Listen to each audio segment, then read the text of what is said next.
Hey there, Eurobears. All right, so this particular lecture is about the 80 Years' War and the story of Rembrandt. So this is one of those lectures where I'm cramming two different things together into one lecture. However, these two things have one very important similarity.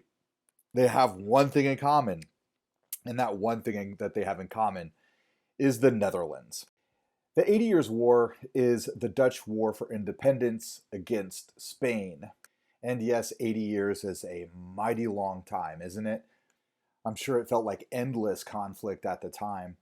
But the main era of conflict that I talk about with the 80 Years' War are the first 40 years of that war, which would be the 1560s, the 1570s, the 1580s, into the 1590s. And after that, it sort of fizzled out a little bit. There was still conflict. Spain still claimed the Netherlands, but the Dutch were, for the most part, doing their own thing until the year 1648 and the Peace of Westphalia. And when the Dutch started doing their own thing, they really created this vibrant society. It was very different from anything else in Europe. And historians today call it the Dutch Golden Age, the 17th century, the 1600s.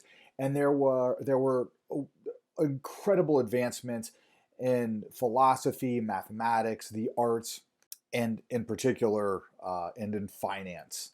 And we'll learn about those things, but in this particular lecture, I'm going to focus specifically on one artist, who is, of course, Rembrandt. So, the 80 Years' War and the story of Rembrandt, two things, both relate to the story of the Netherlands. I hope you enjoyed and learned something. Let's do it. Okay, so one of the most important terms that we need to know about for this era of the religious wars is this term, politique.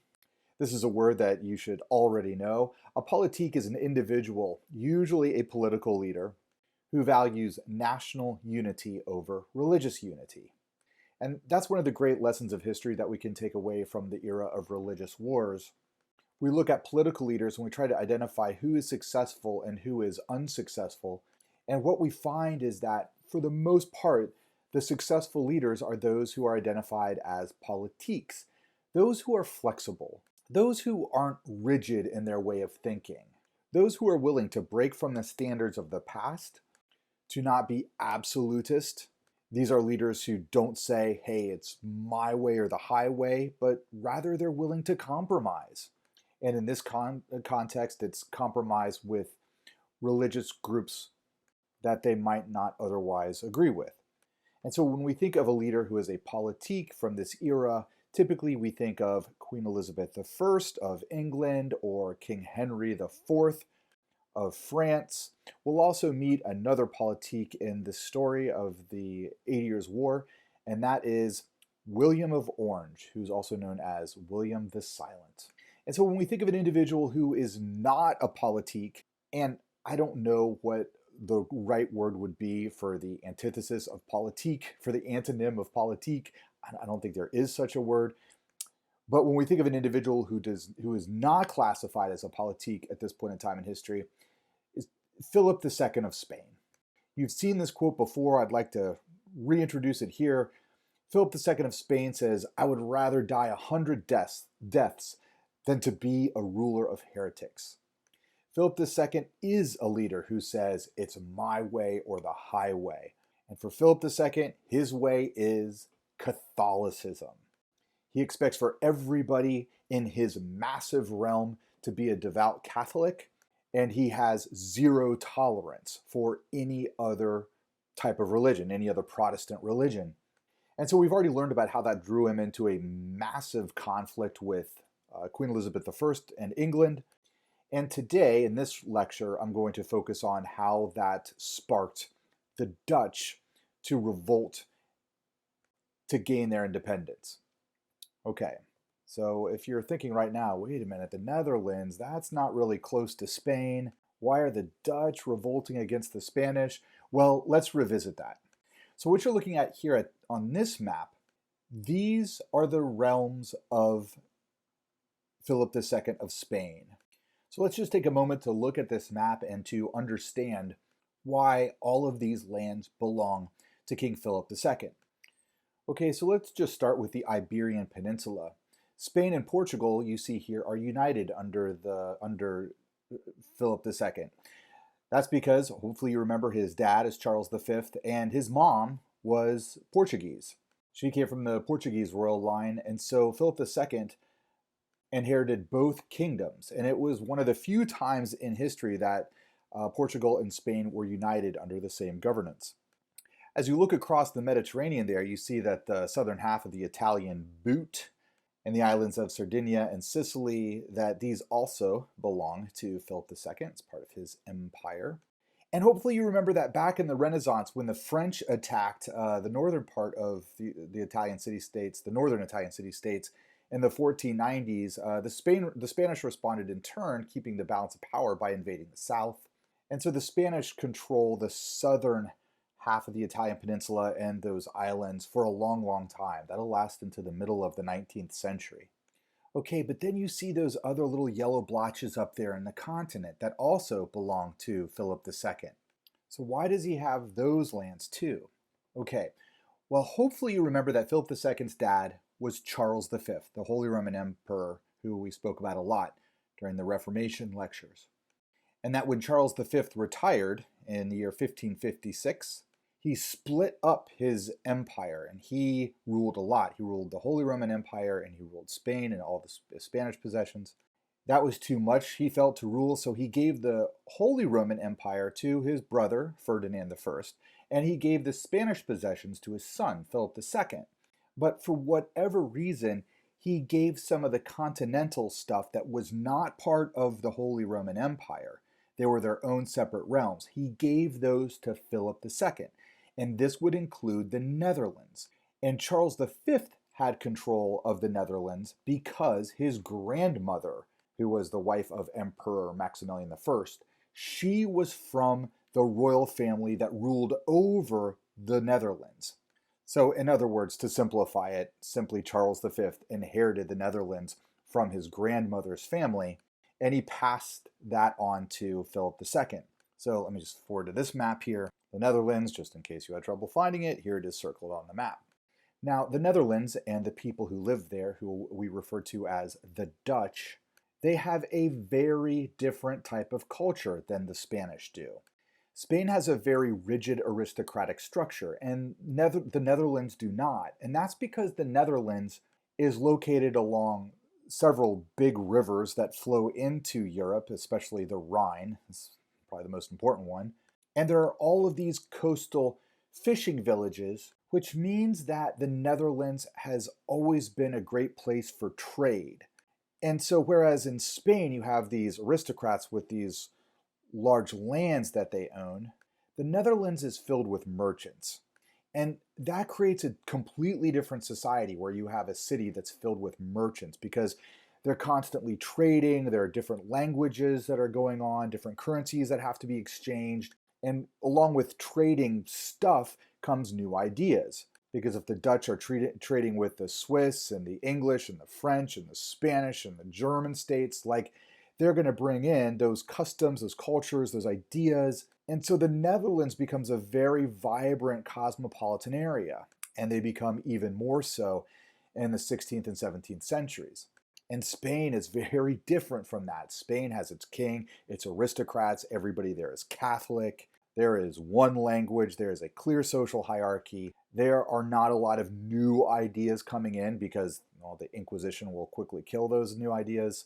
There's a lot of book burning that happens in Spain.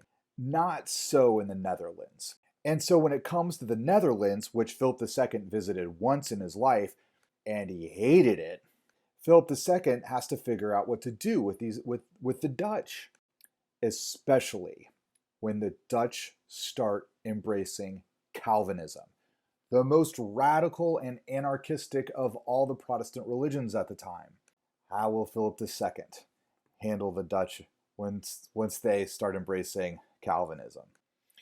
Well, as you can guess, he's not going to be tolerant. He's not going to be flexible. He is not going to be a politique. Instead, he's going to try to force them all to be Catholic. He's going to implement a policy of brutal suppression, and that won't work. Now, that's actually the 80 Years' War in a nutshell. You'll learn the details here in a few minutes. All right. The area that I want to focus on here for just a moment, though, are Spain's Mediterranean possessions. Spain, as you remember, has a fantastic navy. They own all this land in the Mediterranean, but they have competition in the Mediterranean, and that competition is with the Ottoman Turks, who also control a great deal of land in the Mediterranean. And in October of 1571, off the coast of Greece, off the west coast of Greece, near the coastal town that the Venetians call Lepanto, we have the Battle of Lepanto. This was an amazing battle because it was a naval battle, but it actually involved a lot of hand-to-hand combat because the boats, and we're talking about the Spanish Navy versus the Ottoman Navy, they got right up next to each other. These boats got right up next to each other, and the armies of each country that were essentially being shuttled by the Navy, they jumped onto each other's boats and they went to hand combat. And so it was a brutal battle, and it's one that the Spanish won. The Spanish Navy knocks out the Ottoman Navy at the Battle of Lepanto in 1571. Hey, hooray, Philip II and the Spanish. Poor Philip II does not, he loses so much. I mean, he loses against Elizabeth I. We're going to find out how he loses against the Dutch, but he at least knocked out the Ottoman fleet. Now, Philip II was, of course, not there. He was home in El Escorial Palace in Madrid, but his half-brother was there. Yes, his half-brother. The illegitimate son of Charles V. This man's name was Don John of Austria, and he was the commander of the Spanish forces at the Battle of Lepanto. So, Battle of Lepanto, Spanish victory. Spain's ships can now sail the Mediterranean unharassed by the Ottoman Turks. And once again, we find the Ottomans going into a period of decline. All right, well, of all of the soldiers that fought at the Battle of Lepanto in October of 1571, there was one who experienced a great deal of trauma from this battle. He probably today would be diagnosed with PTSD, but he returned home to Spain to become one of the greatest writers in not just Spanish history, but in world history. His name was Miguel de Cervantes. And Cervantes wrote one of the greatest works, one of the greatest pieces of literature of all time. That piece of literature is called Don Quixote. So, Don Quixote, if you ever get a chance to read it, is a long book. It usually is around 900 pages long. And it is the story of a knight. Don Quixote is a knight. He is an aristocrat, and he thinks of himself as being valiant and honorable, holding true to the traditions of the past. He feels like he represents the heroic idealism of the real men of a more noble past. So in a certain way, he's a very admirable figure. But as you read Don Quixote, it becomes clear that this knight, Don Quixote, his mind has completely separated from reality. He's living in his own fantasy. He rides a horse named Rocinante, and this horse is starving, its spine sticking out.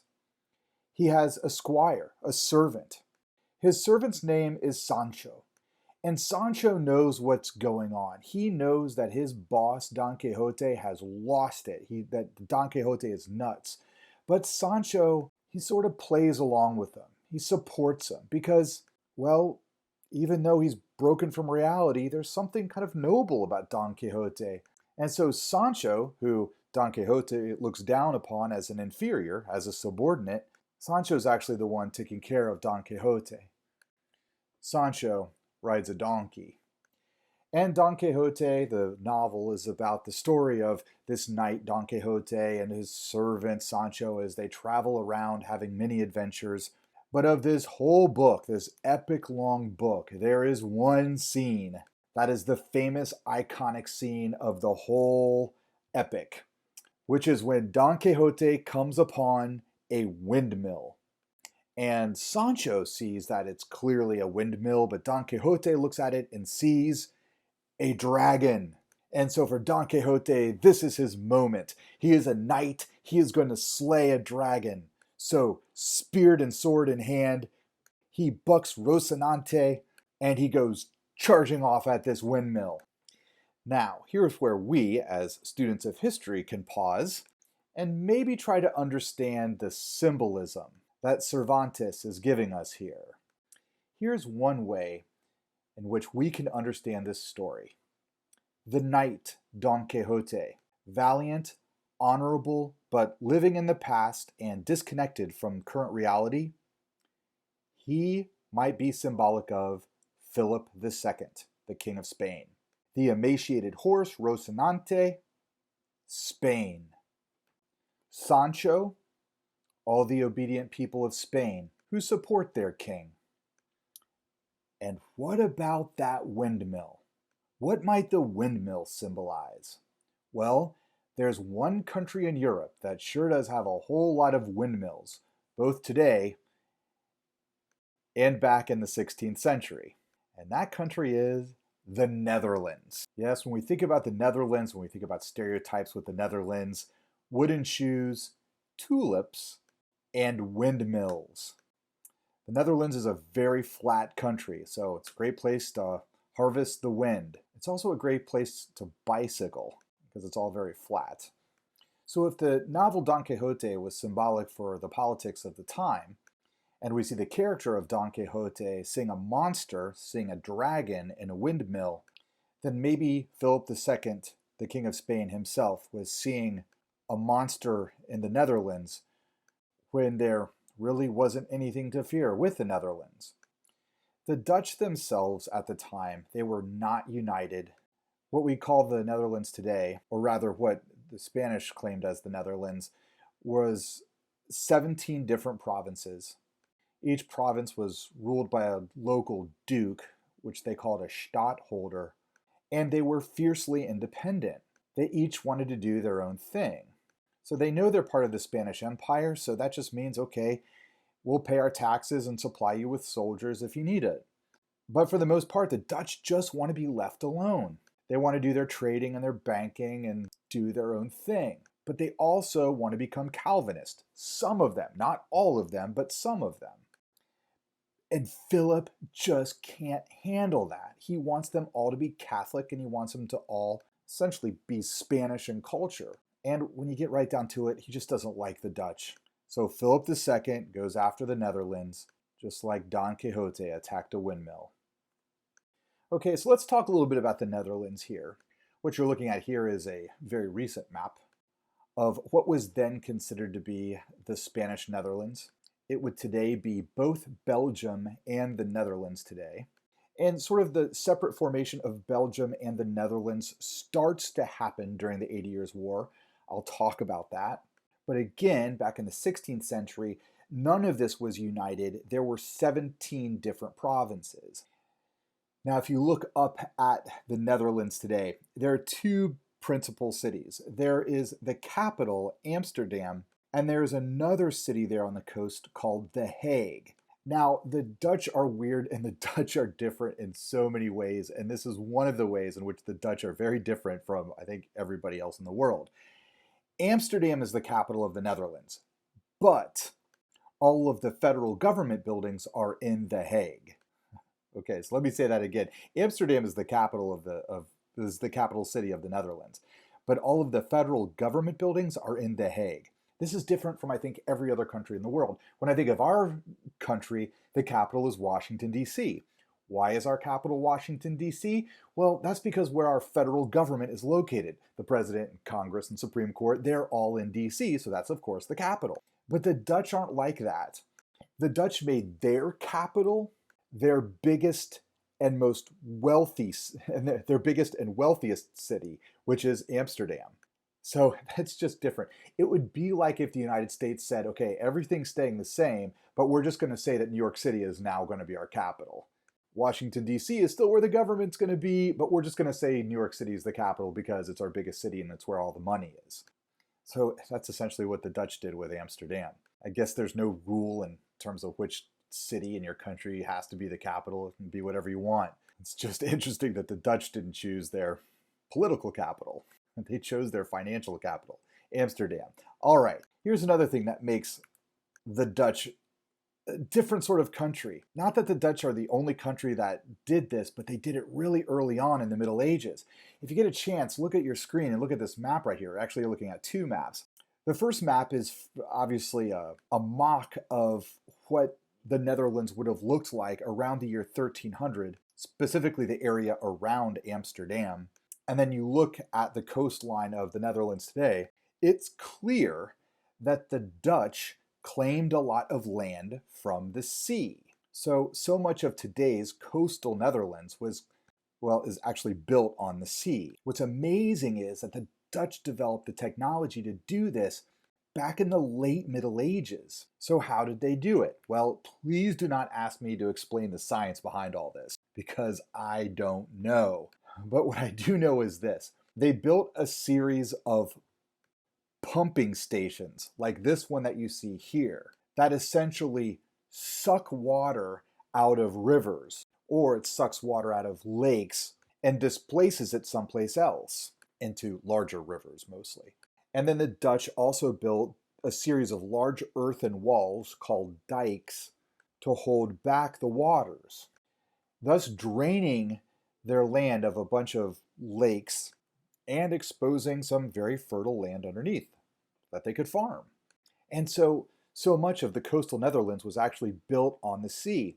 And that becomes very clear if you look at an aerial photograph of the city of Amsterdam. So I've got an aerial photograph of the city of Amsterdam on the screen right now, if you can look at it. And as you look at it, you can see that Amsterdam has a bunch of canals running through it. And these canals are all shaped like U's. So on the top of the screen here, you have the river that Amsterdam is built up next to. And that is the Amstel River right there. And then flowing into the Amstel River are all those canals that are in a series of U's, all those U-shaped canals, each one larger than the next.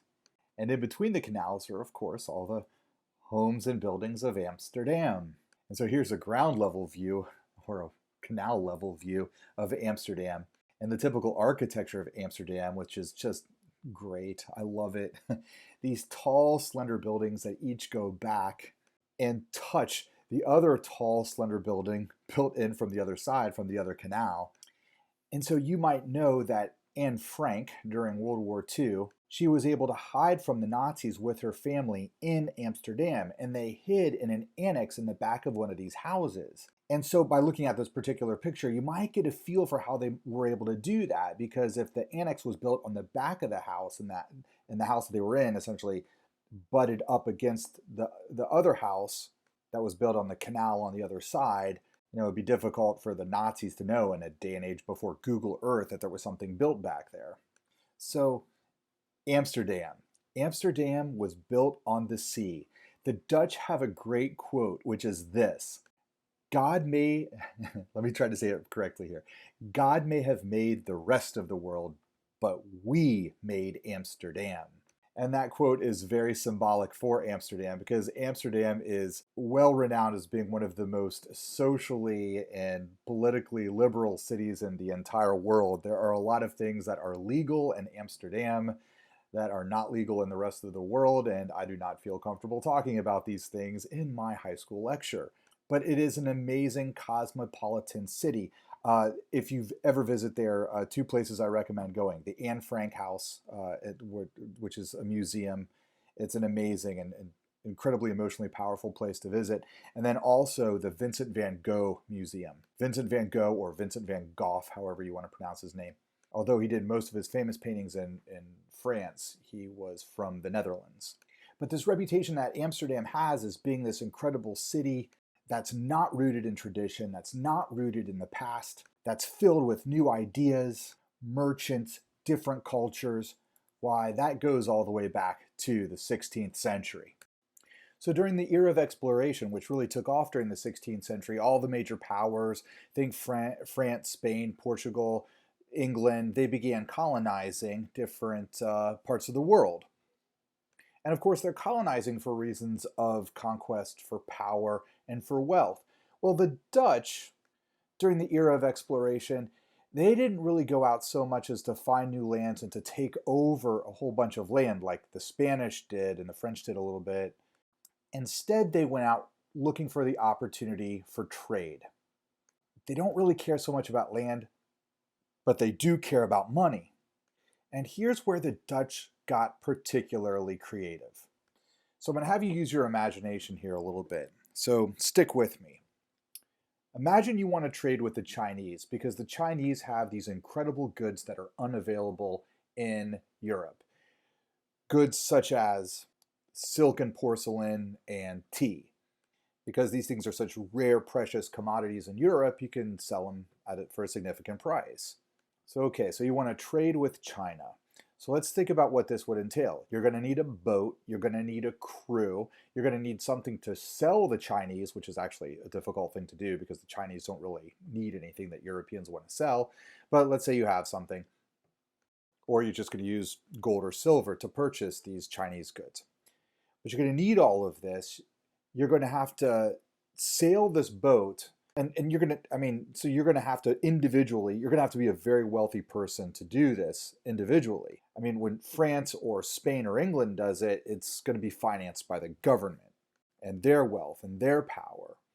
So for the Dutch, imagine being an individual trying to front the bill for all that and send a boat out to China to purchase this stuff from the Chinese, bring it all the way back, and you're talking about a 6-month voyage there, a 6-month voyage back, and then you're going to sell it. Now, if all that goes off, then you're going to make a whole bunch of money and you're going to become extraordinarily rich.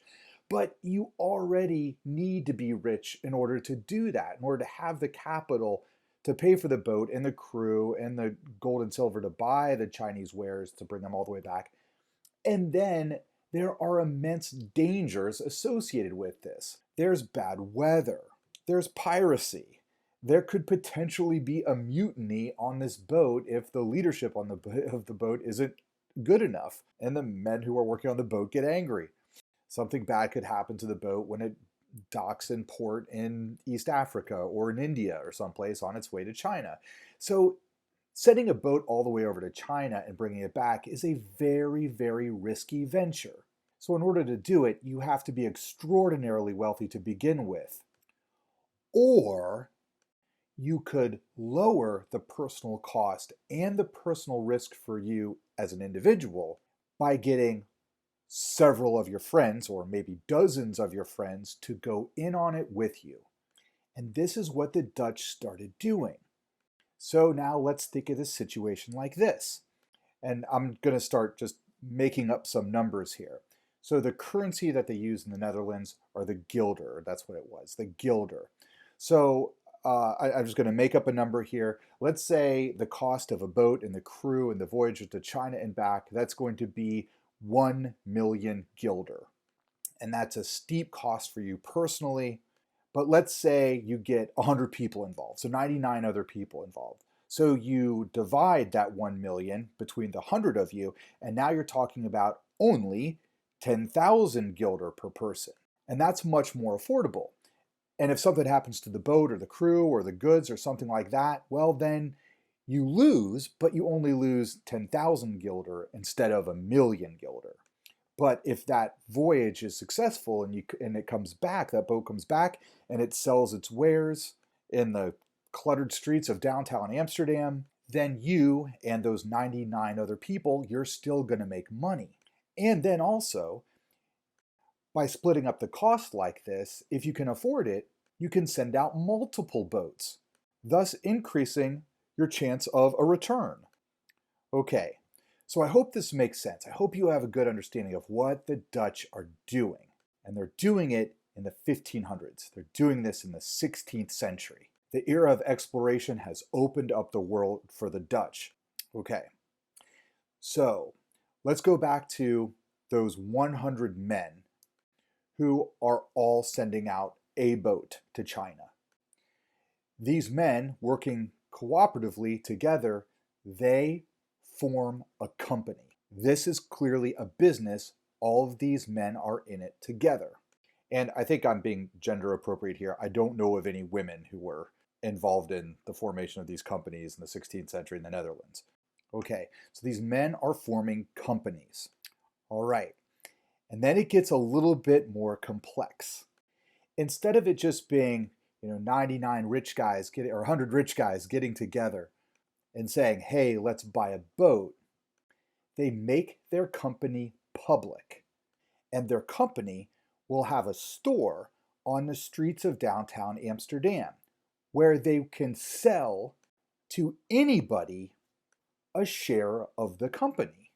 And these shares are stocks. So what is happening is that the Dutch are inventing investment banking. These companies are called joint stock companies. Joint means that there's a whole bunch of people who join together. It's a collective thing.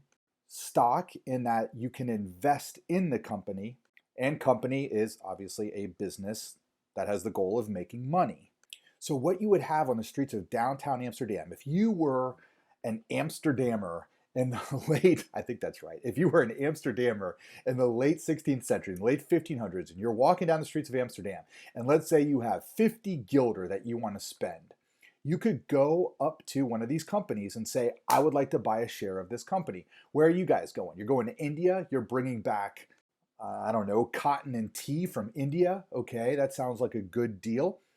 I'm going to give you my 50 guilder. 50 guilder is not a lot of money, but when there's hundreds of people who are investing in this company, and they're sending, hey, not just a ship to India, but also a ship to China, also a ship to the Americas. They're bringing back furs from Canada. So they got a whole bunch of boats coming out, and they're coming back and they're selling their wares. So even if one or two of those boats get lost or goes down or whatever, there'll still hopefully be an overall profit. And if I own a share of this company, my 50 guilder is going to turn into 75 guilder or 100 guilder. And I can make money by essentially doing nothing, just investing in this one company.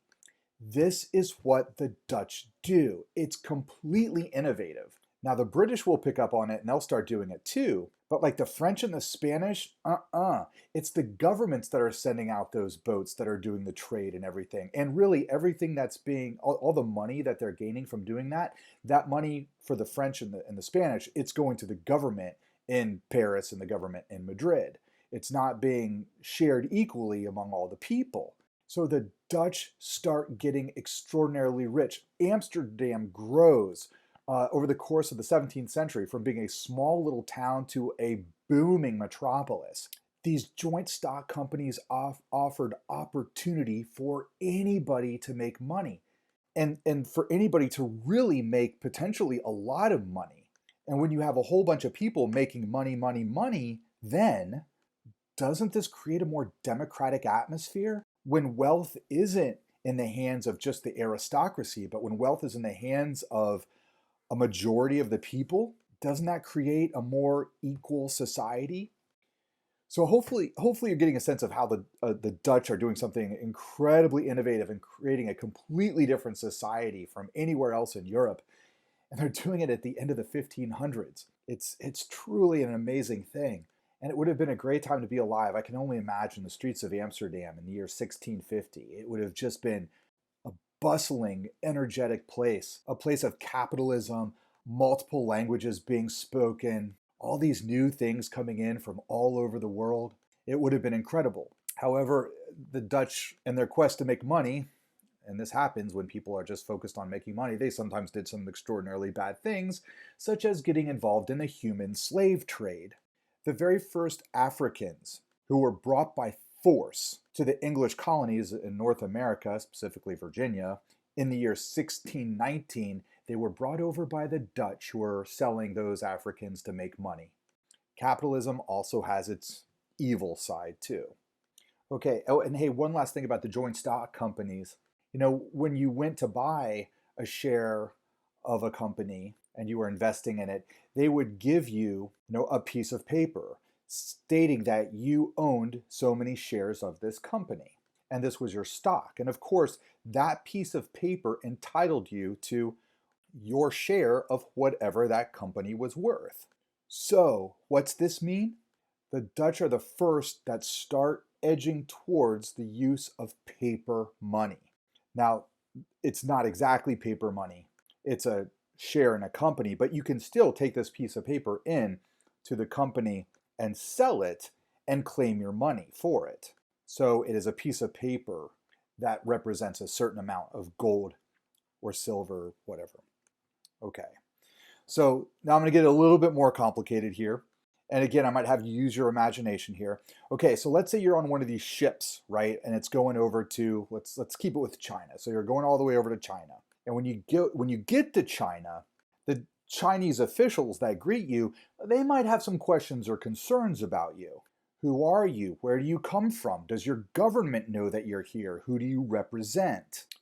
So what the Dutch government started doing is bringing all these other Dutch companies under their wing, and they started saying, we authorize you to begin engaging in diplomatic relations with these other countries.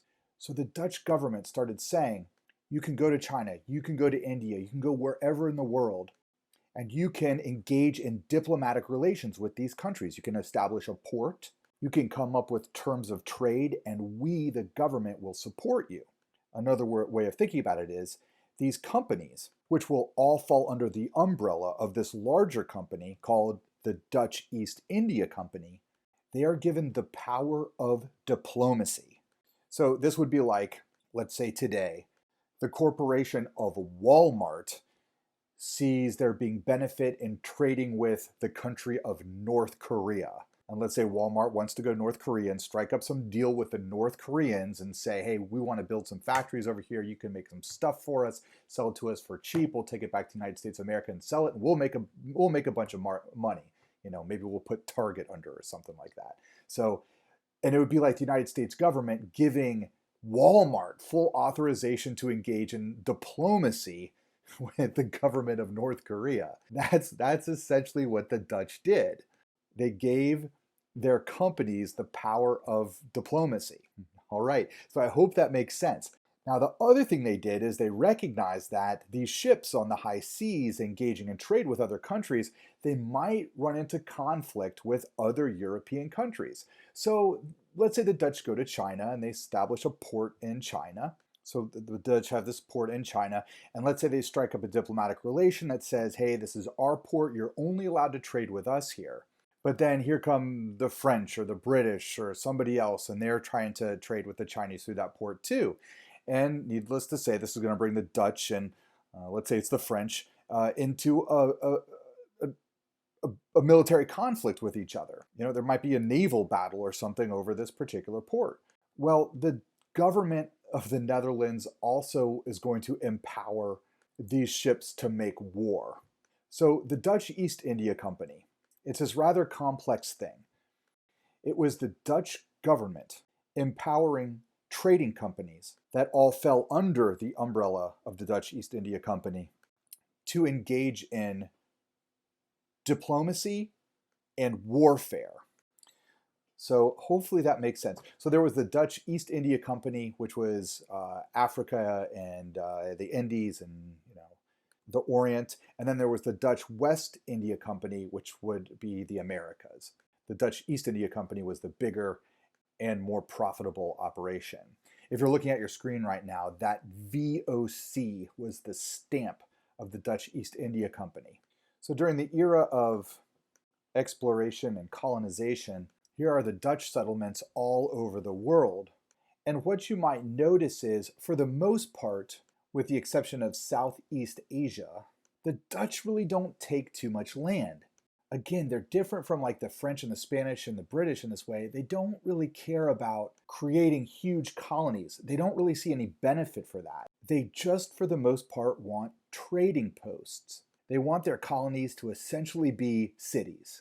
Cities with, the land around them, where they can trade with the people there, bring those goods back to Amsterdam and begin selling everything and making a whole bunch of money. I mean, that's really the ultimate goal of the Dutch, is just to make money, make money, make money. So they don't have big colonies. They have pretty much cities, trading posts. Probably the most fun city or establishment or colony that the Dutch established that we like to talk about here in the United States is a little settlement on the tip of Manhattan Island that they called New Amsterdam. So the Dutch initially traded with the Native Americans on Manhattan Island. They then began the process of establishing a permanent settlement there. Now, obviously, this settlement did not last because they ended up selling it to the British, and the British renamed New Amsterdam New York. But here it is, if you can look at your screen right now, the original settlement of what we'd call today Lower Manhattan. And the original streets were all laid down by the Dutch.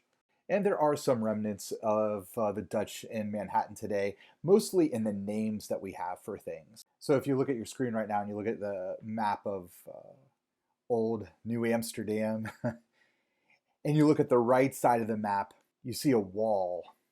And that wall was like a fortress wall to protect the settlers from the Native Americans. But after New Amsterdam was sold to the British and it became New York, the British ripped down that wall and expanded the settlement northward, which would actually be rightward on this map. And where that wall was then became just simply a street, which we call today, you guessed it, Wall Street. But some of the other big names with New York City were originally Dutch: Broadway, Brooklyn, Harlem, Coney Island, the Bronx, Long Island. All of these were originally Dutch names. The Bronx actually comes from a farm owned by a Dutch guy named Jonas Bronk. So this also lets us know that the Dutch, in establishing an empire that was mostly trading posts, and they became extraordinarily rich. They had far more wealth per capita than any other country in Europe. It also ultimately didn't last as long. The Dutch, for better or worse, were never as powerful as the British, the French, the Spanish. But boy, were they successful in their own way, and boy, were they influential. Their Calvinist work ethic combined with their new financial systems made the Netherlands the wealthiest country per capita in Europe. Now, that's not the wealthiest country overall, just the wealthiest per capita. And that wealth was being distributed fairly evenly among the people of the Netherlands, which was creating a more democratic environment. And that wealth, combined with their radical religious ways, made the Netherlands a target for King Philip II of Spain, who owned the Netherlands. Now, here's what's interesting. Philip II's dad, Charles V, he had to deal with the Netherlands too. The Dutch were sort of doing their own independent thing when Charles V was the emperor. But Charles V, for the most part, just ignored the Netherlands, collected the taxes from the Netherlands, and just let them alone, let them do whatever it is they wanted to do. Charles V had other problems. He had to deal with the Ottomans, he had to deal with the French, he had to deal with the Reformation, he had to deal with the Schmalkaldic Wars. He had to deal with Pope Clement VII. Charles V had his handful, so he was just like, Netherlands, whatever, do whatever you want. But his son, Philip II, is like, no.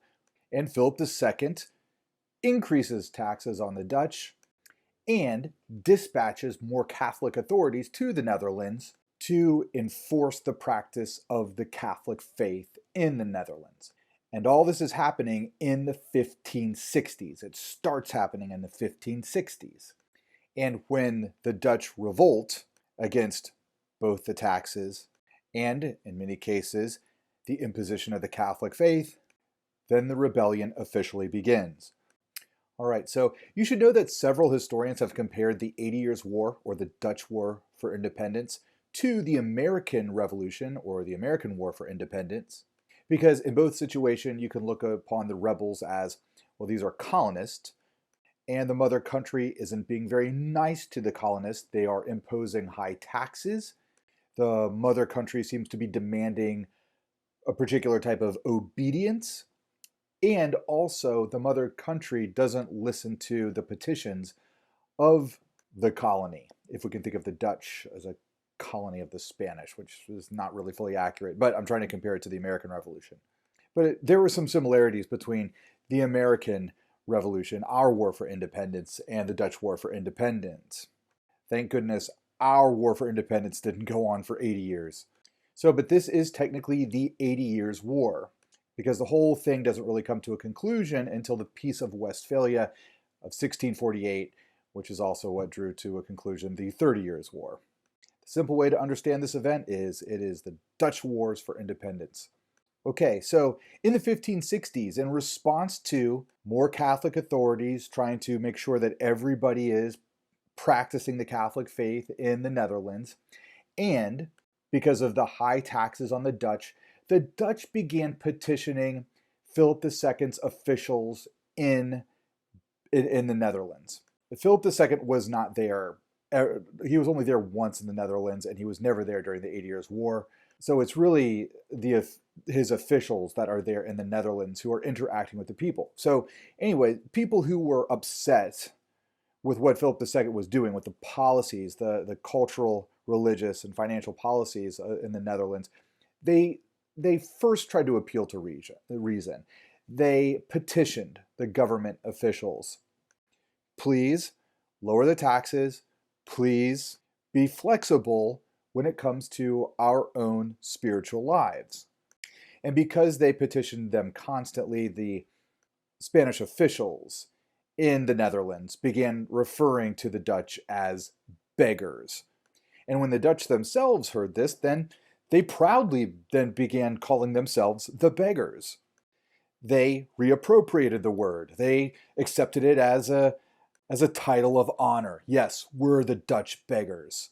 We are proud to be Dutch beggars. And so throughout the 80 Years' War, the Dutch referred to themselves as beggars, and this was a proud thing. And because the Dutch have a whole rich maritime history, because there are so many of them who are fishermen and merchants, they have access to boats. So go figure, some of them turned into pirates during all of this. They'll attack the Spanish ships at sea, and they call themselves, the Dutch pirates, the Sea Beggars. And as things heat up from the 1560s going into the 1570s, and you have Spanish officials who are getting harassed, Catholic churches that are getting destroyed, or at least suffering property damage, then from Spain comes the Spanish Inquisition to find out who the ringleader of the beggars are, to put them on trial and to execute them, to stop this Dutch uprising. And the man who was in charge of this Inquisition was the Duke of Alba. He showed up to the Netherlands to set up the Council of Troubles. The Council of Troubles is a court system in which individuals are arrested and placed on trial, or to interrogate individuals to find out what they know so that the Spanish can find out who the ringleaders of the beggars are. And so that's what the Council of Troubles was to be. Now, from the Dutch perspective, they called it the Council of Blood, because this so-called council tortured people to extract confessions, and the trials were, no surprise here, not fair. The whole point of the Council of Troubles was to scare the Dutch into submission by, torturing and killing a few of them. So there was general anger in the Netherlands with the Duke of Alba. Now, what you need to understand about the Netherlands at this point in time in history, and we're talking about the 1560s, 1570s, was that the Dutch are not united. So this is a region that is controlled by Spain. And in this region, there are 17 different provinces. And these provinces operate independently from one another. So each province is its own independent state. There is a duke who rules over each of the provinces. But the term that the Dutch use is stadtholder, and I will show you this word later on in the lecture. A stadtholder. And you can think of the stadtholder as like a lord or a duke who rules over the land. And in many cases, during the 80 Years' War, it was the stadtholders themselves that were really upset with the Spanish because they were getting hit hard by these taxes. And really, these stadtholders just wanted their own autonomy.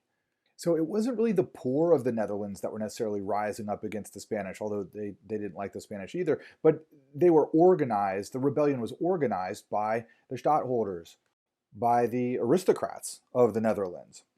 But each of these stadtholders and each of these provinces, they are their own separate independent entity, which left it up to one guy to organize them all. And so, if I can make another comparison to the American Revolution, here is the George Washington of the Dutch Wars of Independence. His name is William of Orange. He was the Stadtholder of Holland. Holland is the province where Amsterdam is located. Some people today refer to all of the Netherlands as Holland. This would be like calling all of the United States New York. It's not really accurate, but it is what people do.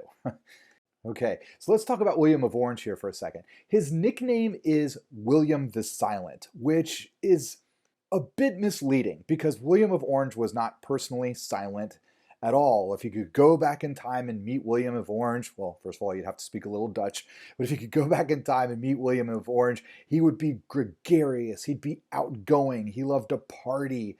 I mean, he was a high-living aristocrat. He was very outgoing. He was a fun, congenial man, which is good and actually served the purpose of interacting positively with the other stadtholders and getting them to unite and join in a rebellion against Spain. So the significance of William of Orange is he begins uniting most of the provinces, but not all of them, of the Netherlands. When we think of politiques from this era, he is another excellent example of a politique. And we see this in his marriages because he'll be married to several women at different times throughout his life. And these marriages are always ones of political expedience. The marriages are all political. So he marries into families that have a lot of political power. And sometimes these families are Lutheran, sometimes they're Catholic, sometimes they are Calvinist. And he's doing all of these things he's marrying the people that he does at the time for whatever suits him at that particular moment. And so he's a little bit like Henry IV in that way, Henry IV, the King of France, because he'll change religions a couple of times himself. Which leads us to his nickname, William the Silent. If he was such an outgoing, talkative man, why did he have the nickname of William the Silent? Well, because you never really knew what he believed. Are you fighting for religion? Are you fighting for money to protect your money so you don't have to pay taxes? Are you fighting for glory and your own individual power? What are you fighting for, William? It's hard to say. It's hard to say. His motives, his values, these were hard things for people to figure out with William of Orange, which is why they referred to him as William the Silent. And I hope that makes sense. Let's return to our modern map of the Netherlands and Northwestern Europe as a whole. So what was considered to be the Netherlands back then would be today both the Netherlands and Luxembourg and Belgium. Now let's just disregard Luxembourg here for a while. Luxembourg is today a very small little country that's probably about the size of Franklin County, Ohio. And let's focus on the Netherlands and Belgium today. So Belgium is not a country that will come into existence until the 1830s. So Belgium does not exist as a country until the early 19th century. But its emergence as its own political state begins to emerge during this time period. What you had down south in the provinces that today make up Belgium was more Catholicism and more faithfulness to the Spanish crown. So the stadtholders in the provinces of the southern part of the Netherlands, which is today's Belgium, they were more obedient and respectful to Philip II. So as the 80 Years' War drags on, what we'll find is that the area that we call today will never break off and become free and become the Netherlands. What's today Belgium back then will be continued to be known as the Spanish Netherlands, and the rest of it up north that breaks off and goes free, they will be known as the United Provinces of the Netherlands, and sometimes they're just commonly referred to as the Dutch Republic. Okay, and if I can just talk a little bit more about Belgium. Belgium is a very interesting country. It's culturally and linguistically divided, north and south. Up north, the northern region of Belgium is called Flanders, and in Flanders, they speak Flemish. What is Flemish? Flemish is the exact same as Dutch. It's just things are pronounced slightly differently. And it sounds very similar to German. And then the southern half of Belgium, which is along the French border, they speak French there, but it's Belgian French. It's French, but it's got its own particular accent, and they have phrases that they use that they don't use in the rest of the Francophone world. They are uniquely Belgian phrases. Like, for example, and pardon me here. So in France, if you want to say see you later, you can say tout à l'heure.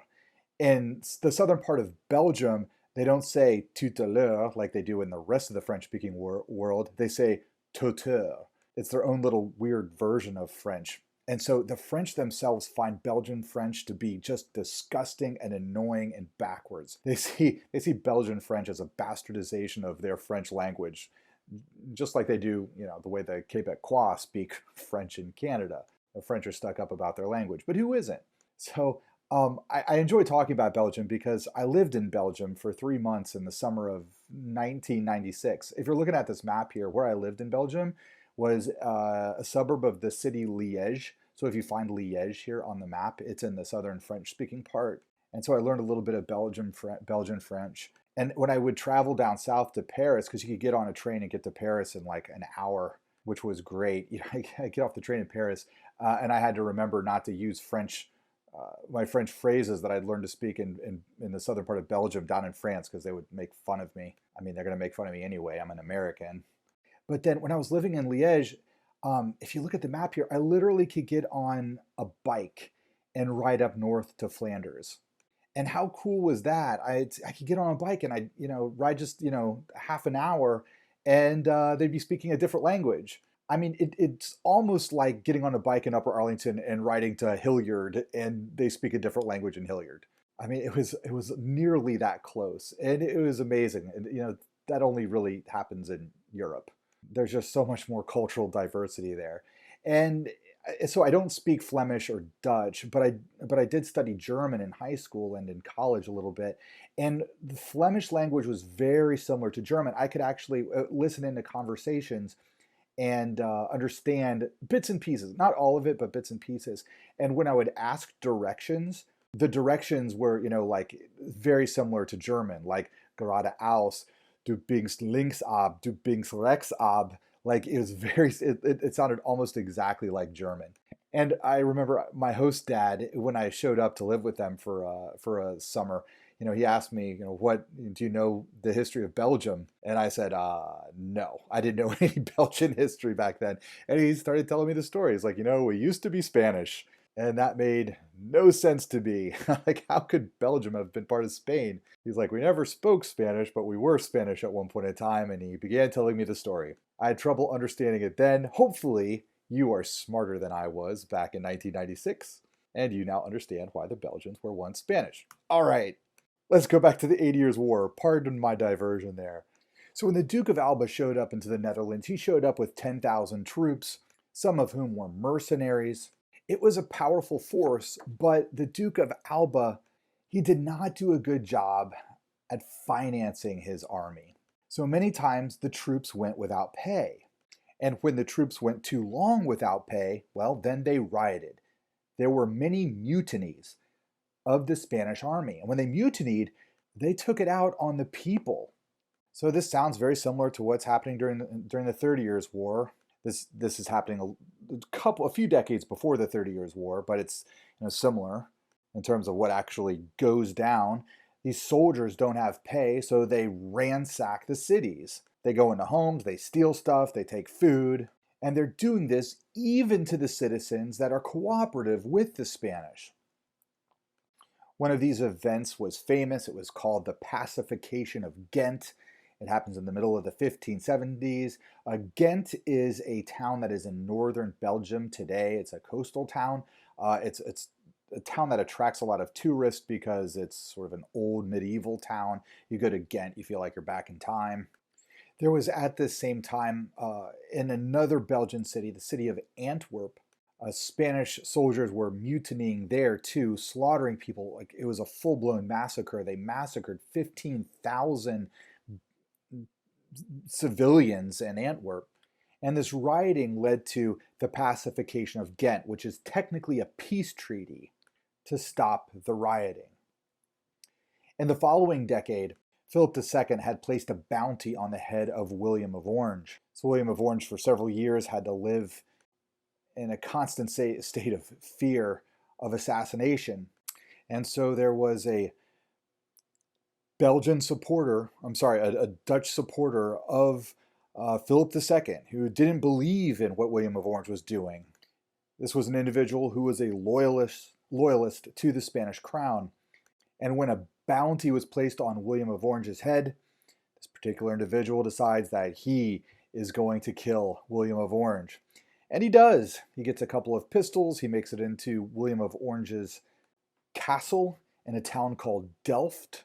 Gets in there, gets close enough to William of Orange that he shoots him at point blank range and then takes off running. But this individual was never able to collect the money. He was captured, he was tortured, and then he was executed. So William of Orange is dead, however. His Stadtholder dynasty will live on. He will have successors, and we'll actually be talking about another William of Orange in the future. But William of Orange himself never gets to live to see the independence of the Netherlands. And so does Spain win? Well, obviously not. But why not? They have used heavy-handed force to oppress rebellions throughout the Netherlands. They have successfully killed the leader of the Dutch, William of Orange. So why don't the Spanish win? Well, let's look at the date that William of Orange got assassinated, 1584. There is a lot that is going on in the 1580s that Philip II is dealing with, namely the whole conflict between England and Spain. Elizabeth I was far too wise to openly support the Dutch rebellion, but she certainly didn't mind that it was happening, that the Dutch rebellion was doing its part to wear down the Spanish forces, and Elizabeth was probably secretly supplying the Dutch rebels with weapons. And then 1588 happens. The Spanish Armada attempts to take over England. It fails. The Spanish Navy is crushed. Its resources are depleted. And that gives the Dutch the opportunity to keep continually resisting Spanish rule for another 60 years. And then finally, with the Peace of Westphalia in the year 1648, we have the creation of the United Provinces of the Netherlands, sometimes just simply referred to as the Dutch Republic. The provinces that remained true to Philip II, which would be today's Belgium. Back then, it was simply the Spanish Netherlands. Okay, here's that word that I introduced to you earlier and have said repeatedly throughout this lecture. Stadtholder, there it is, nice Dutch word. So the best way to understand what a Stadtholder was like a duke of a province. William of Orange and the Orange dynasty, they were the Stadtholders of Holland, which is where Amsterdam is. As we go throughout Dutch history, Stadtholder becomes the effective head of state for the Dutch Republic, and it will be specifically the House of Orange that will become the de facto head of state for the Netherlands. Hey, and that's also why, for what it's worth, culturally, even though the Dutch flag, the flag of the Netherlands today, is red, white, and blue, whenever you see Dutch athletes representing their country, like the very good Dutch soccer team, they tend to wear a uniform that is all orange. And that goes back to this very powerful Stadtholder family and the man who began uniting the provinces, William of Orange. All right, but now let's talk about this. After the Dutch earned their independence, what type of culture do they create? Because the Dutch seem to be a lot different than the rest of Europe. So what are some of the elements that make the Dutch so unique? Well, first of all, they don't really have a strong central government. There's no strong feudal structure of society. They are geographically relatively small. Calvinism is the most prominent religion, but not the only one, but the most popular one. Specifically, Calvinism is known as the Dutch Reformed Church in the Netherlands. And then they have investment banking. They have their joint stock companies. They have the Dutch East India Company and then the Dutch West India Company. And that investment banking creates these international cosmopolitan cities like Amsterdam. Amsterdam, over the course of the 16th century into the 17th century, goes from this small little backwater fishing port to one of the most incredible cities in the world. And that, of course, had everything to do with investment banking. And so you go to Amsterdam, you're going to see all this stuff that's being imported from all over the world. You're going to hear a variety of different languages. There's going to be an exchange of ideas there. Amsterdam is one of the most incredible cities of the 17th century for sure.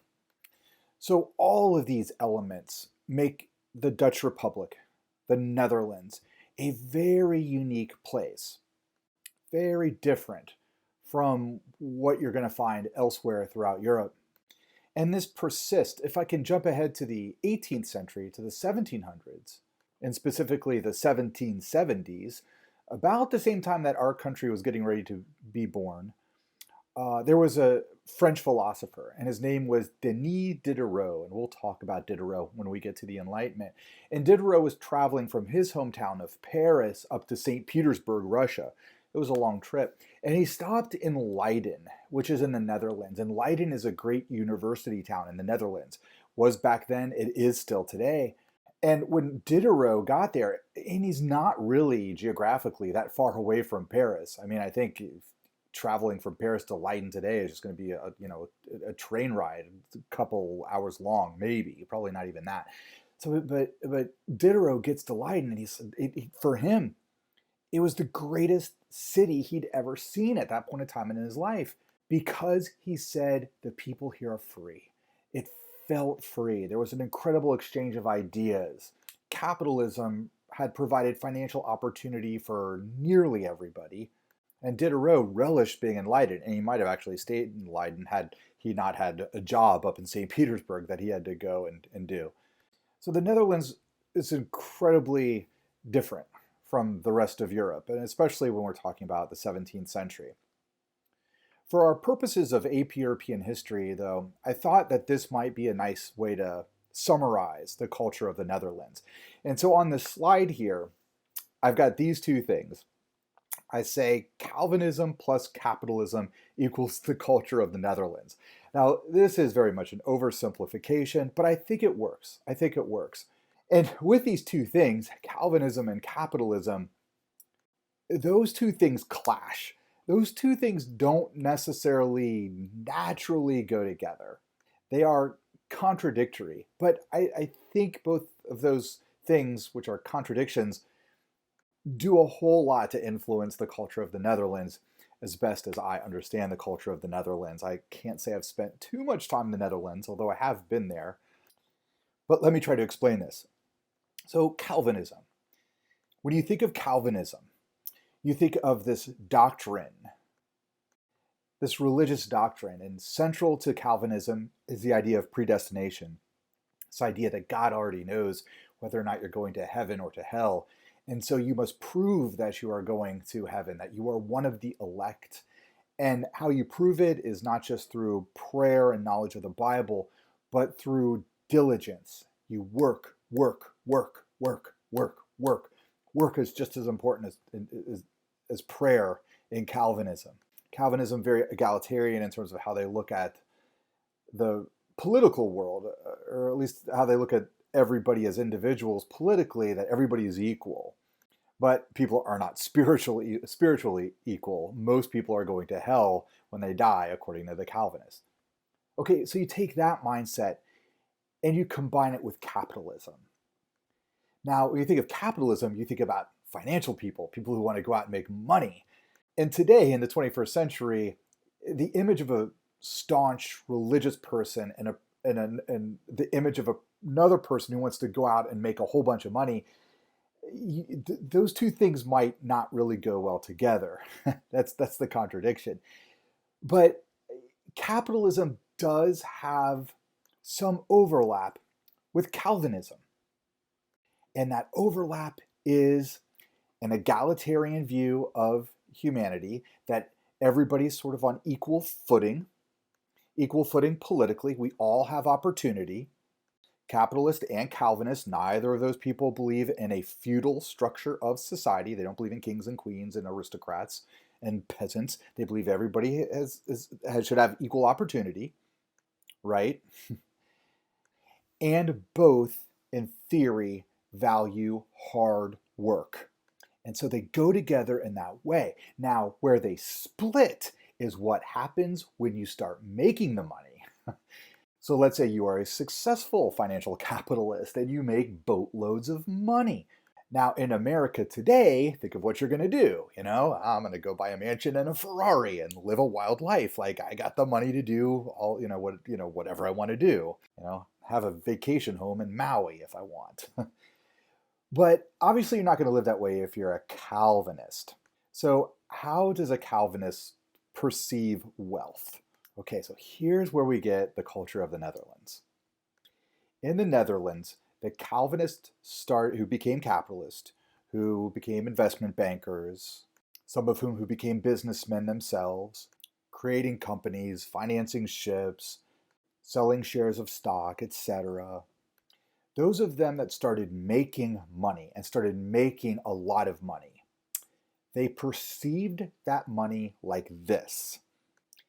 This wealth is a reflection of God's love for you as an individual.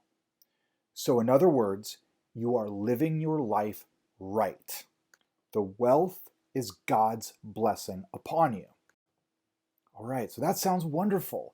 I'm wealthy, that means God loves me and He approves of what I'm doing.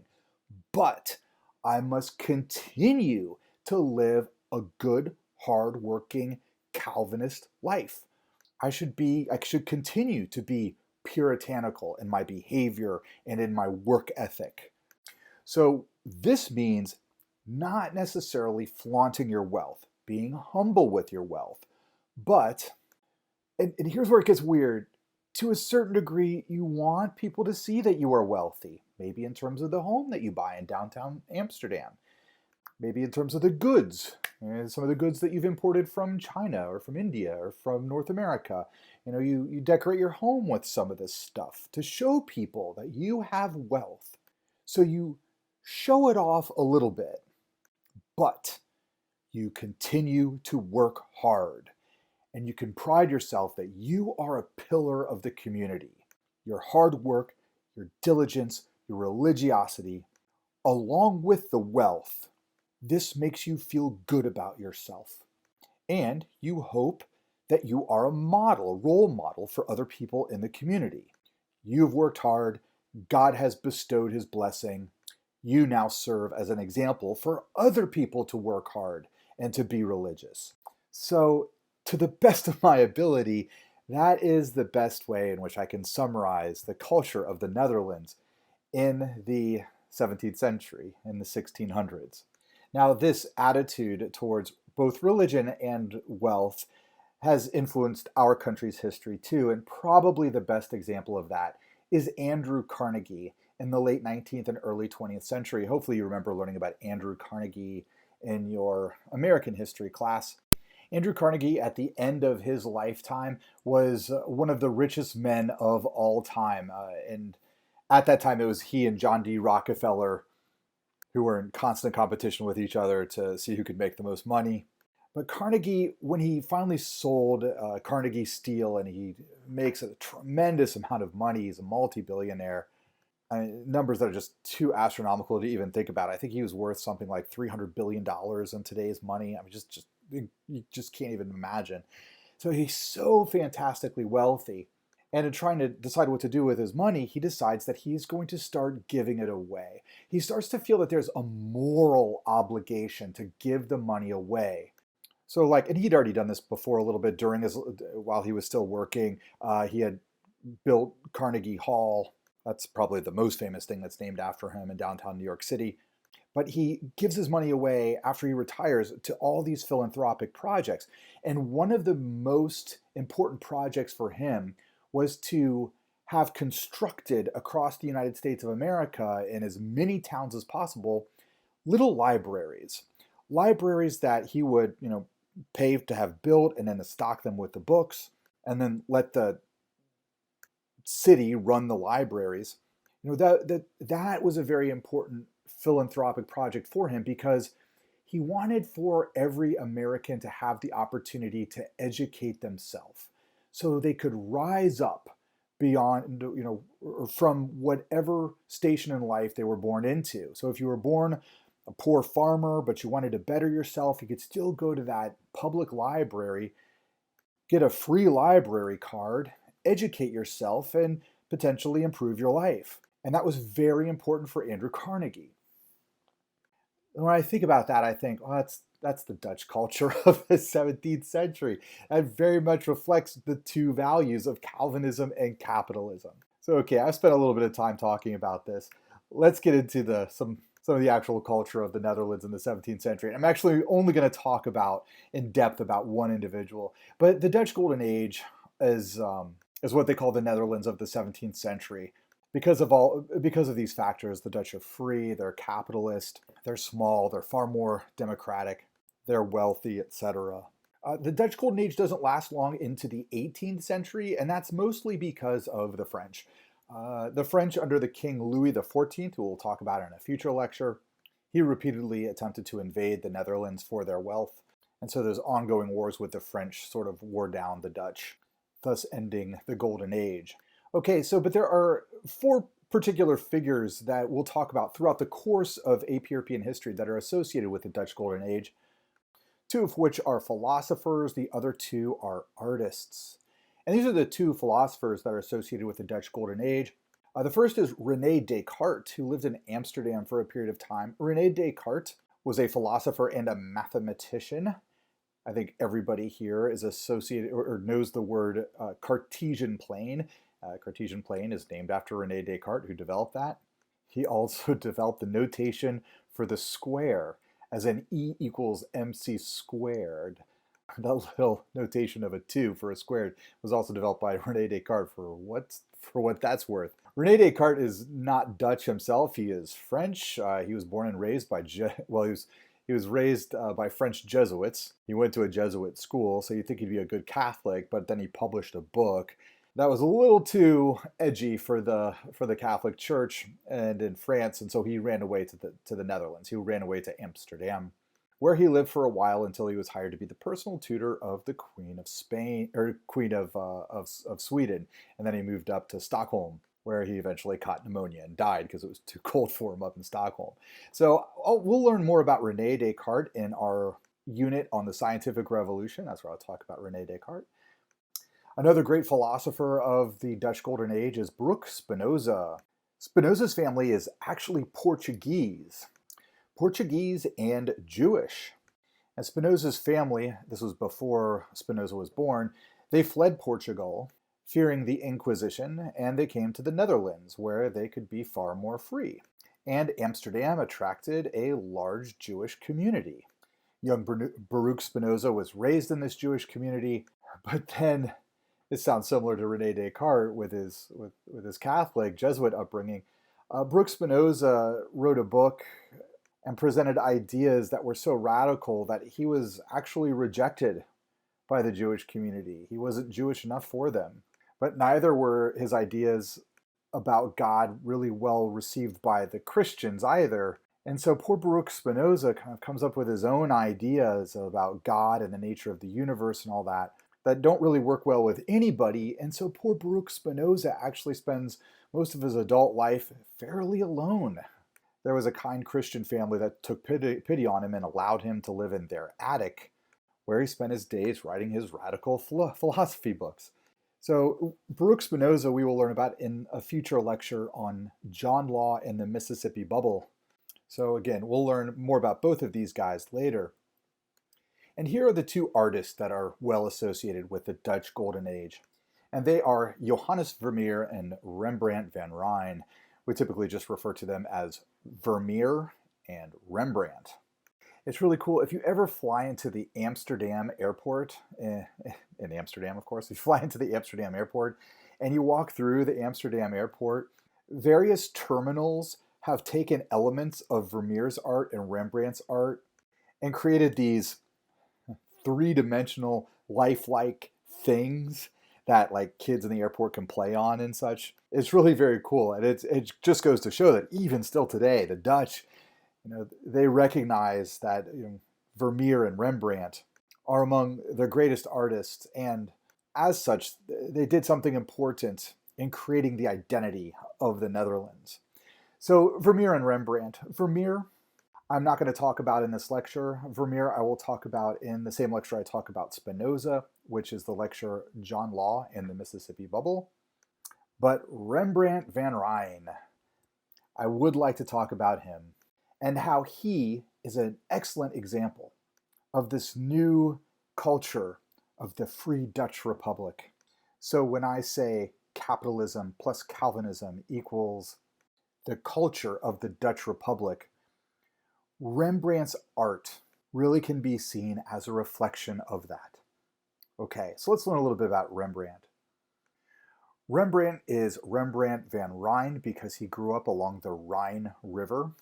His parents wanted him to go into law, but at a fairly young age he rejected that and was good enough of an artist that he was able to earn an apprenticeship, and eventually as a young man in his 20s was so good that he received commissions from some of the wealthiest people in Amsterdam. Young Rembrandt moved to Amsterdam, bought a big house, and lived quite a good life for most of his life, at least until the very end.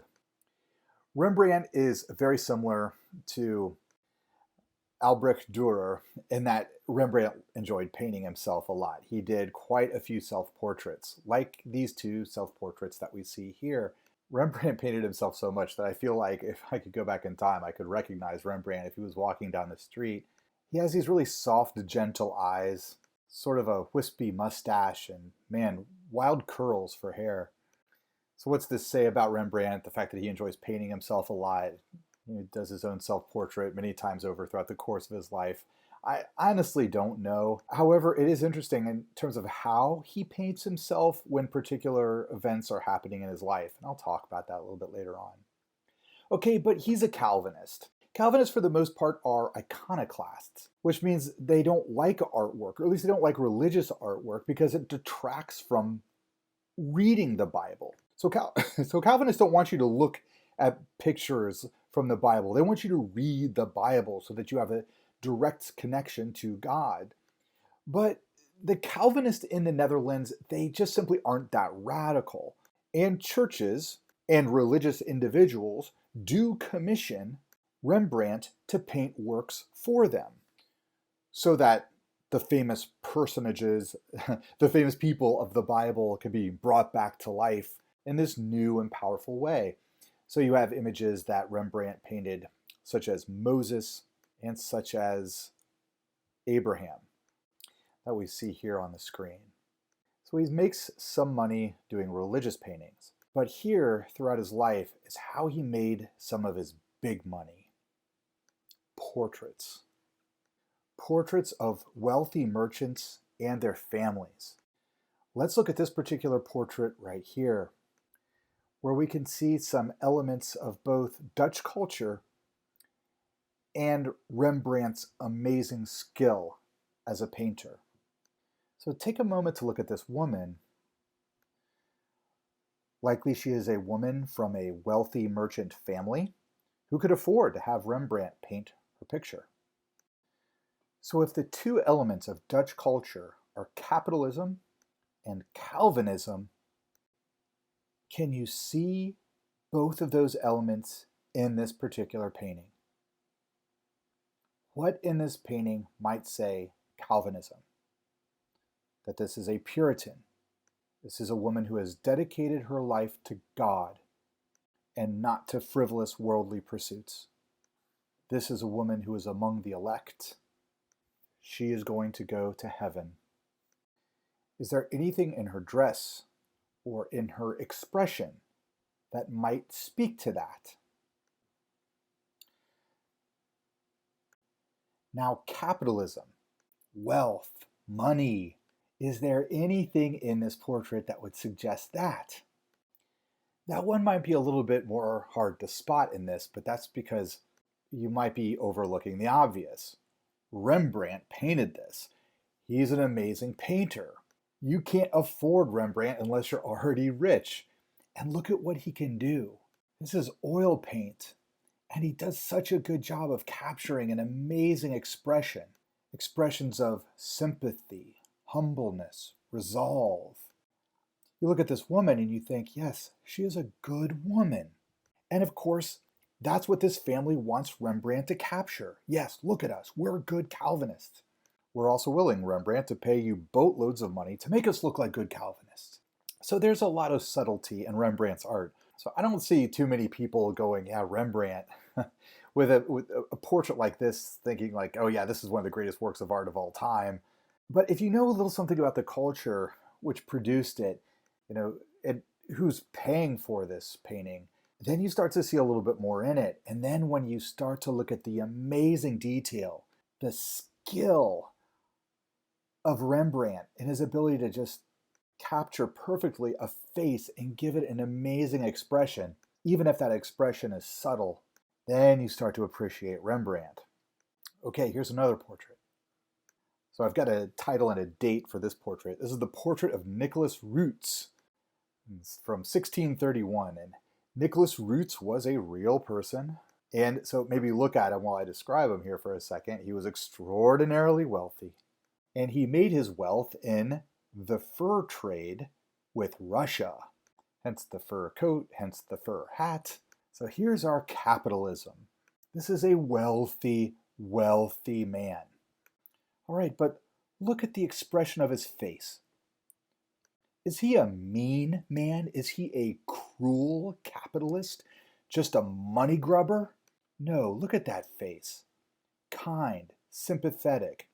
Let me actually hone in on it here a little bit. Here's the face of Nicholas Roots as presented by Rembrandt. I see a man who's sympathetic, who's kind, who's gentle, who is a good, God-fearing Calvinist Christian. That's what Rembrandt is able to capture. The kind capitalist. Thinking of this painting like that, it might be interesting to know that this painting was purchased in the late 19th century by J.P. Morgan. Here's another face, quite fantastic, isn't it? Of a kindly capitalist. Man, look at those eyes. I mean, nobody like Rembrandt can capture the oiliness of the skin around an eye or the wetness of an eyeball. He's so precise, he's so lifelike, and he captures these amazing expressions. Now, what's interesting is, as he gets older, we'll see Rembrandt will start to abandon painting in such an incredibly detailed, lifelike way. He'll start to get rather abstract at the end of his life. Okay, but portraits are where he makes his money. But then sometimes Rembrandt gets a commission not just from an individual or a family, but rather from a company. And just like companies today will hire photographers to come in and take a picture of the board members, or to take a picture of the CEO or whoever the head honchos are who are running the company.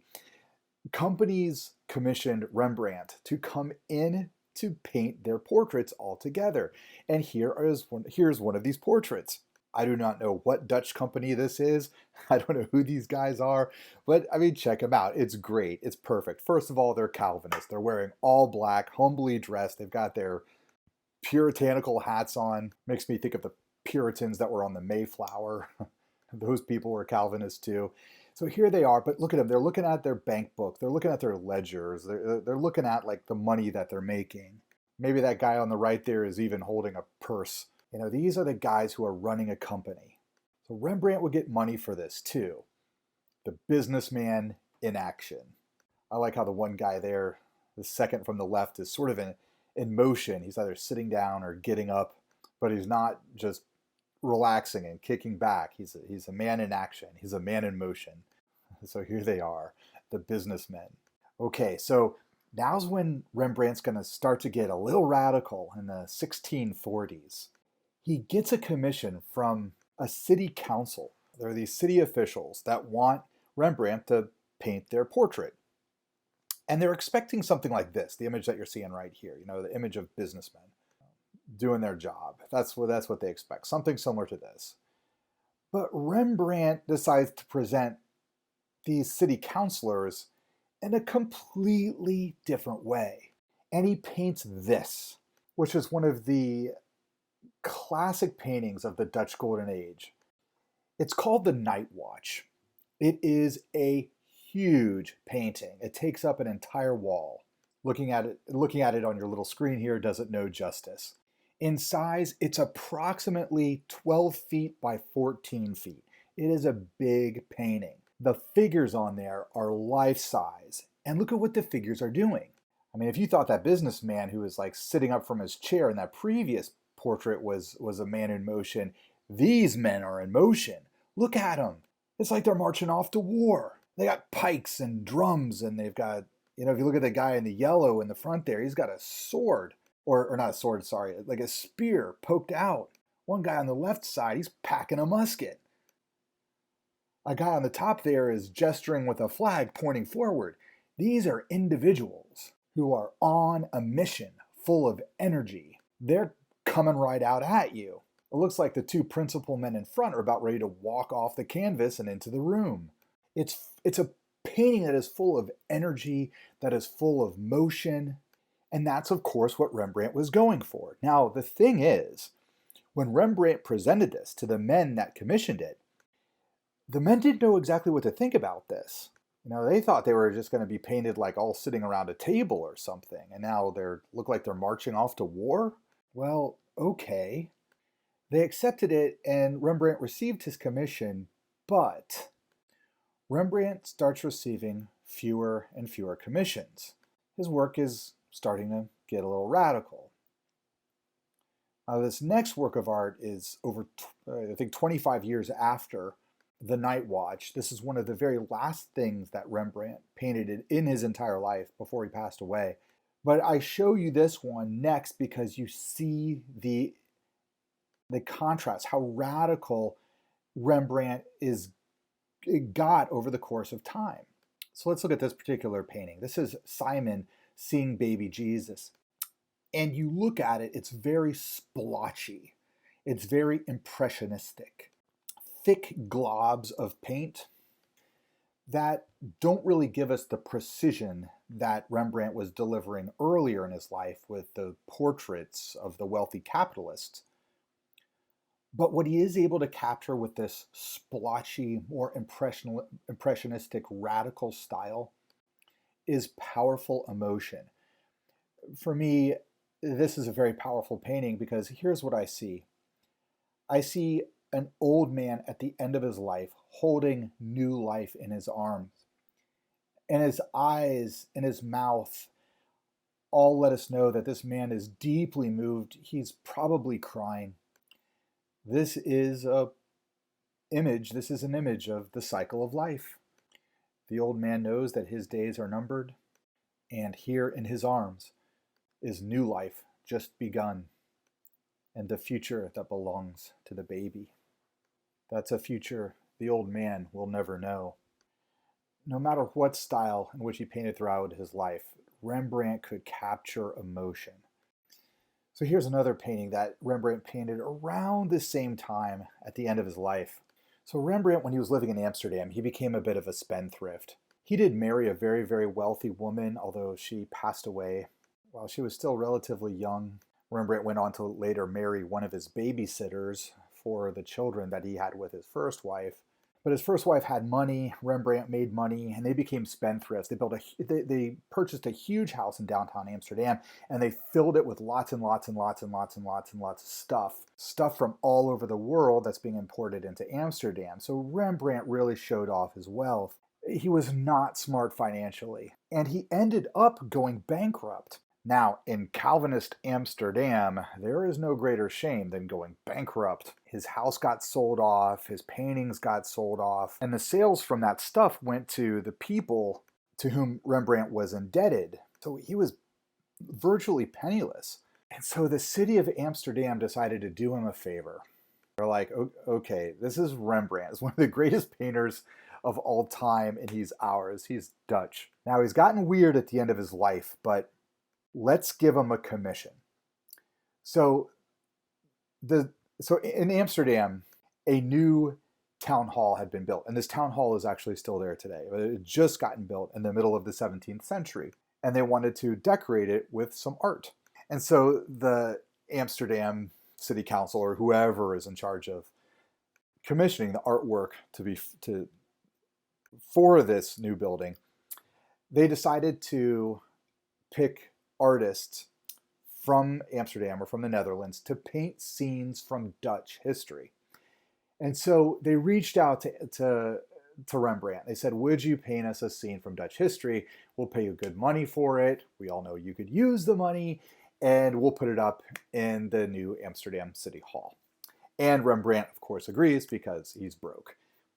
But then what Rembrandt goes on to paint was this. So look at this. Look at this tribe of savages. Okay, so look at the main figure in this, the king-like figure. He's got a broadsword. He's got one right eye. His left eye has been gouged out. That's Claudius Civilis. Claudius Civilis was the leader of the Batavians. The Batavians were the ancient Dutch. That's what the Romans called the ancient Dutch, the Batavians. The Romans had taken over the Batavians, but Claudius Civilis is seen here preparing to lead his men in an insurrection against the Romans. And it's a wild scene here. Take a moment, if you can, to look at some of the faces of these ancient Batavians. They're savages. Their faces are painted. You've got a king with one eye. They're taking a blood oath. They're touching swords, swearing to die for the cause of freeing Batavia from the Romans. There's a guy who's holding a chalice up. What's in that chalice? Is it wine? Is it blood? It's obviously something sacred. They're holding it up. This is the moment where they're swearing to each other some sort of allegiance to fight and to be willing to die against the Romans. So this is part of what Rembrandt painted for the Amsterdam City Council, for the new Amsterdam City Hall. And he presented this work to them. They took one look at it, these good Calvinist capitalists, and they said, no, this is not going up in the City Hall. We want good, hardworking Christians to be represented here, not a tribe of savages. No, Rembrandt, this is not going to be shown in Amsterdam City Hall. Now, what's really sad about this painting is what you're looking at here is all we have left of it, which is 1/5 of the original. What surrounded this central scene, we only have drawings of from just like a few drawings that Rembrandt left behind. Actually, it might have only been one that he was diagramming for a friend to show what the whole scene was. But they're sort of in a forest layer. There's like there were originally trees and such all around them, so you really get the sense of a feral, wooded, Sylvian context, that you're like deep in the woods with these guys.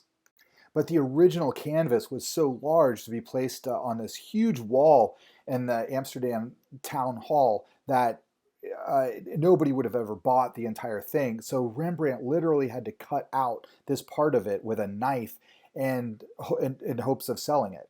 I don't think he sold it in his lifetime. He died not long after he made this. And this painting is today in Sweden.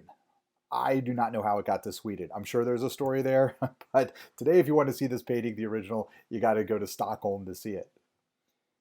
At the very end of his life, Rembrandt does one more self-portrait. Here he is. And this is what I was talking about earlier in the lecture, that I don't know why Rembrandt painted himself so much, but it is interesting to note at how he paints himself at particular times in his life. Rembrandt was bone poor at the end of his life. He was living in poverty. He has no money when he does this portrait. And look at how he paints himself. He paints himself looking like a king, draped in the finest clothes, brandishing a sword, capped with a fur hat. And he's looking at us rather majestically. Maybe if you ever find yourself completely down on your luck, having a miserable time in life, maybe you should just imagine yourself like this, one of the wealthiest, most powerful people in the world. That's how Rembrandt presented himself to us at the end of his life. And this is the end of this particular recorded slideshow lecture on the 80 Years' War and the story of Rembrandt during the Dutch Golden Age. We'll learn more about the Dutch Golden Age in future lectures, but that's it for this one. I hope you enjoyed. I hope you enjoyed it. I hope you learned something. Hey, Eurobears, have a great day.